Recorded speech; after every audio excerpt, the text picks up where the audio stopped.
All right, so I want to go over some more basic principles of the high guard. I had a couple people ask me some questions about the first video I posted, so I figured I would make a part 2 because a high guard is simple, but it can also be very complex. So one complaint I get, and this is something I feel as well, is people always say, well, my shoulders get super burnt and they feel horrible when I have my high guard up for so long. I actually have a video coming out of a shoulder workout for boxing that's gonna help with that. That should be out in a couple days, so make sure you subscribe to see that. But you guys gotta conserve your energy a little bit better. So if I'm just walking around the ring like this the whole time, even when I'm not in striking distance, of course I'm gonna feel a little fatigued. That's super normal. So you can play with different guards, but still have your high guard as your main guard when you're sparring, fighting, or training. So perfect example is I'm standing in front of this bag right now and I throw a jab, like it's close enough to hit me, right?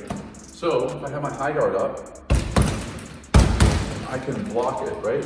And everything we talked about, active high guard, hands up, make sure you can see through your hands, right? But that's when my hands need to be up. My hands don't need to be up if I'm two feet farther away. So the rule of thumb should be the closer you get, the higher your guard should be. So if I'm here, the only thing I really have to worry about is a jab. So I can have my hands here and I can raise this hand if I'm far like this, right? I can just catch a jab. Now as I get closer, I might have to start thinking about hooks, different angles of shots, so my high guard has to be higher. So the rule of thumb should be, if I'm this far away from my opponent, yeah, he might blitz me, but I should be trained enough to have my reactions good enough to catch anything, right? So for me, keep the hands here. As I get closer, as I get into close range, hands come higher, high guard is active, right? And that's gonna save your shoulders from burning for minutes at a time and gassing you out later in sparring. So even right here, like I don't really have to worry about too much. I can have my hands down right here, right?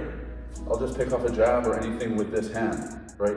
As I get closer, even here, my hands can be here. If he decides to blitz, I can quickly go into my high guard. I don't need to be tucked all the time.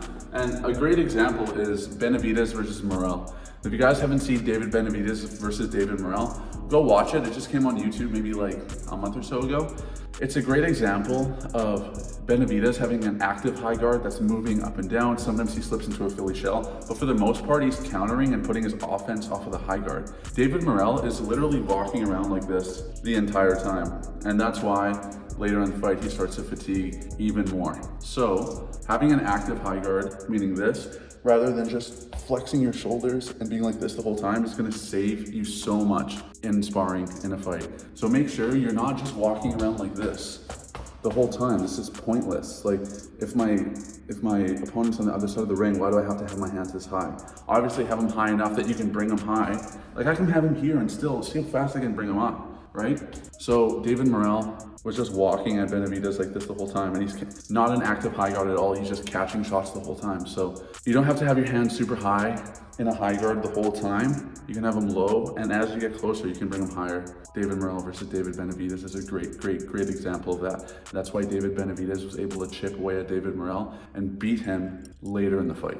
Obviously, it went to decision, but Benavidez, he put on like a high guard clinic, and it was great. So that's one big piece of advice I'd say.